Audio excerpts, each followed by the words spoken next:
If you're struggling with keeping your kitchen clean, simply wash your plates as soon as you eat and put them in the dishwasher. That's all you have to do. Is not advice I would ever give you. Whether you don't have a working dishwasher or you're at work really long hours, you have chronic conditions or executive dysfunction, the kitchen can be really sticky, literally. So let's talk about how to make it not sticky. Number one, know your energy and schedule. I don't have energy in the morning or the evening, but I like to wash dishes at night when the kids are in bed. I need to get to work as soon as possible, and I don't like washing dishes when the kids are around, so I put them to sleep, put on Netflix, a little comfort show, and then I just zone out. Number two, having the right tools really does help. Something like Dawn Power Wash that you can spray on your pots and pans and let them sit so you don't have to scrub away for a million years. Something like a Scrub Daddy. There is hype around those sponges for a reason, and the reason is they do not smell like mildew the way a regular sponge would. I truly cannot do dishes if the sponge smells bad. I just cannot do it. Get a package of disinfecting wipes and keep them on the counter. If I'm at high or average capacity, I will spray disinfectant and use my little rag.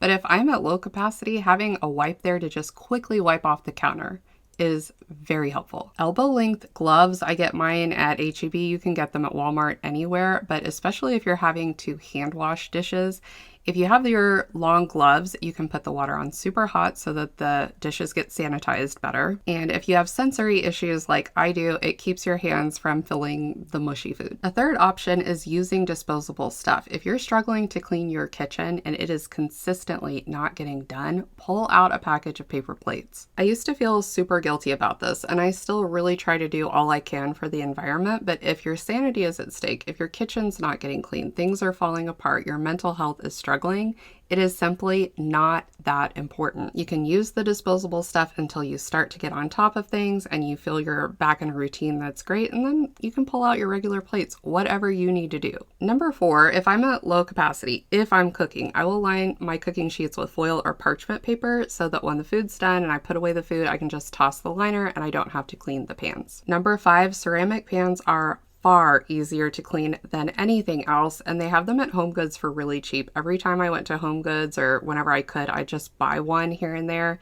till I had like four, and those are at least 50% easier to clean than other pots and pans. You can use Ziploc bags to store your leftovers, and then they can be tossed after use so that you're not worrying about cleaning Tupperware. Number seven applies to anybody, but particularly people who are exhausted or they have physical struggles. Use a stool. I have a hand-me-down stool that I was given. It is falling apart, but when I need to cook or do dishes and my back is just like, absolutely not, I sit on the stool and it makes things better. Number eight, I have an exact cleaning order. I have ADHD and it's easy for me to just stand there and feel lost. I have a lot I could say about the kitchen because I've been cleaning it for absolutely decades, but this is it for now. If you have tips that make cleaning the kitchen easier for you, feel free to put them in the comments. But I would love it if you could phrase it like this and this works for me instead of telling other people you should do this because it works for me.